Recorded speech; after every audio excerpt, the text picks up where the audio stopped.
शरीर मन का सेवक है। यह मन के आदेशों का पालन करता है, चाहे वो आदेश सोच समझकर दिए हुए गए हो या फिर स्वयं ही प्रकट हुए हो। शरीर सेवा की प्रकृति से बंधा हुआ है, यह आदेशों को नज़रअंदाज नहीं कर सकता। मानव दूषित शरीर विचारों के चलते जल्द ही बीमारी के कारण कमज़ोर पड़ता है और पतन की ओर बढ़ने लगता है।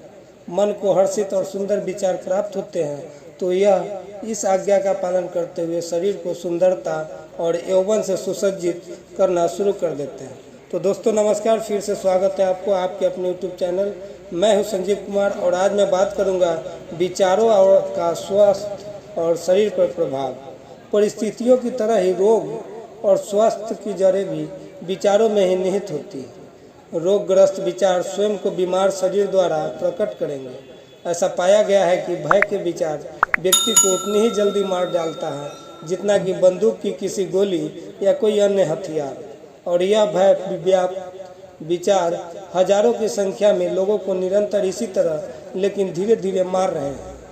ऐसे व्यक्ति जो किसी न किसी बीमारी के हो जाने के डर में जीते हैं, अमूमन उन्हें वही बीमारी पकड़ती है। चिंतित विचार या की चिंता बहुत ही जल्दी ये पूरे शरीर को हतोत्साहित करती है और शरीर को रोग के प्रवेश के लिए कमज़ोर बना देती है। गलत विचार शारीरिक तौर पर प्रहार न करें, लेकिन मन और मस्तिष्क इनका बहुत गहरा असर होता है। सशक्त, शुद्ध और प्रसन्न विचार व्यक्ति के शरीर को जोश और सकारात्मक ऊर्जा से भर देते हैं। शरीर नाजुक और जल्द ढलने वाला यंत्र है और उन सभी विचारों पर तत्परता से प्रतिक्रिया करता है जो उस पर अपना प्रभाव जमाते हैं।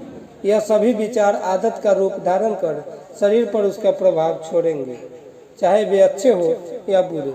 जब तक व्यक्ति के मन मस्तिष्क में अशुद्ध और अस्वस्थ विचारों का प्रभाव होगा तो उनमें उसी के अनुरूप अशुद्ध और अस्वस्थ रक्त प्रवाहित होगा। स्वस्थ हृदय से शुद्ध जीवन और शुद्ध शरीर उत्पन्न होता है। दोस्तों, दूषित मन से अस्वस्थ जीवन और अशुद्ध शरीर ही जन्म लेता है। मन और मस्तिष्क विचारों का, कर्म का और जीवन को उत्साहपूर्वक प्रकट करने का मूल स्रोत है। यदि हम स्रोत को शुद्ध करेंगे तो भीतर और बाहर सब शुद्ध हो जाएगा। भोजन की शैली बदलना उन लोगों की मदद नहीं करेगा जो अपने विचारों को नहीं बदलना चाहते। जब हमारे विचार शुद्ध होते हैं तब हमें अशुद्ध भोजन की चाह नहीं होती। स्वच्छ विचार ही स्वच्छ आदतों का निर्माण करते हैं। जिसने भी अपने विचारों को सशक्त और शुद्ध किया है उन्हें किसी भी हानिकारक परिस्थितियों से भयभीत होने या घबराने की जरूरत नहीं होती है। यदि आप अपने शरीर को पूरी तरह से स्वस्थ रखना चाहते हो तो अपने मन और मस्तिष्क की रक्षा करो। यदि आप शरीर को नया रखना चाहते हो, उसे अच्छा बनाना चाहते हो तो सबसे पहले अपने मन को सुंदर बनाओ। दुर्गंध, जलन, निराशा, उदासी के विचार शरीर के स्वस्थ और उसकी निर्मल चमक को खत्म कर देते हैं। चिड़चिड़ा चेहरा एकाएक नहीं बन जाता, वह उग्र विचारों से बनता है। जो झुर्रियों चेहरे को खराब दिखती है वह मूर्खता, पीड़ा और घमंड के कारण ही उत्पन्न होती है। तनावग्रस्त व्यक्ति का चेहरा ही सामान्य की तुलना में बीमार और मुरझाया सा दिखाई देता है। दोस्तों, मैं एक ऐसी महिला को जानता हूँ जो 96 साल की है, लेकिन उनका चेहरा किसी छोटी बच्ची के भोलेपन की तरह तेजस्विनी और निखरा हुआ दिखाई देता है। मैं एक ऐसा आदमी को भी जानता हूँ जो है तो अधेड़ उम्र का, लेकिन उसका चेहरा अप्राकृतिक झुर्रियों से भरा हुआ है। ये खुश मिजाज दिल सकारात्मकता का नतीजा है तो दूसरा कष्ट और असंतुष्टि का। दोस्तों, हम सब जानते हैं कि हमें रहने के लिए एक सुंदर और परिपूर्ण जगह का निर्माण तब तक नहीं कर सकते जब तक कि हम हवा और रोशनी को अपने कमरे में मुक्त रूप से आने जाने न दें। वैसे ही एक सशक्त शरीर और नूरानी, खुश और शांत चेहरा तभी मुकम्मल हो सकता है जब हम अपने मन में हर्ष, सद्भावना और शांत विचारों को मुक्त भाव से आने की खुली छूट दें। वृद्ध लोगों के चेहरे पर सहानुभूति की झुर्रियाँ होती है, कुछ सशक्त और शुद्ध विचार से बनती है और अधिकांश नकारात्मक भावनाओं द्वारा, और कौन इसमें फर्क नहीं देख पाता।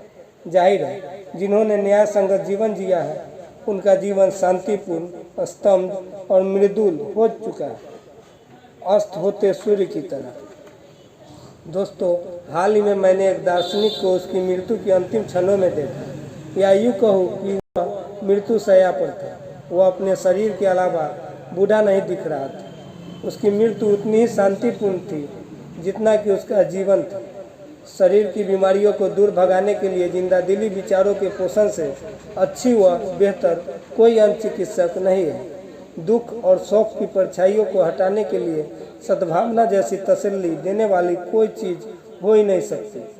सदा दूसरों के बारे में नकारात्मक सोचना, अनुचित व दोषपूर्ण भाव रखना, शक करना और ईर्ष्या के विचार रखना ठीक वैसे ही जैसा स्वनिर्मित कारावास में खुश रहना।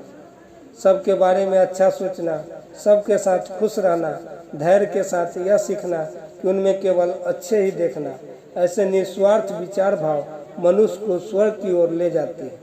दिन प्रतिदिन हर प्राणी के प्रति शांति पूर्ण विचार रखने वाले मनुष्य में अद्भुत शांति अपने आप आने लगती है।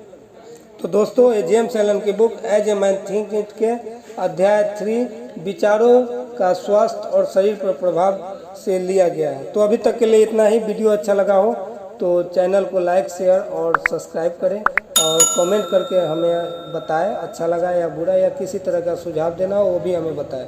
अभी तक के लिए इतना ही। फिर मिलते हैं अगले वीडियो में। तब तक के लिए जय हिंद, जय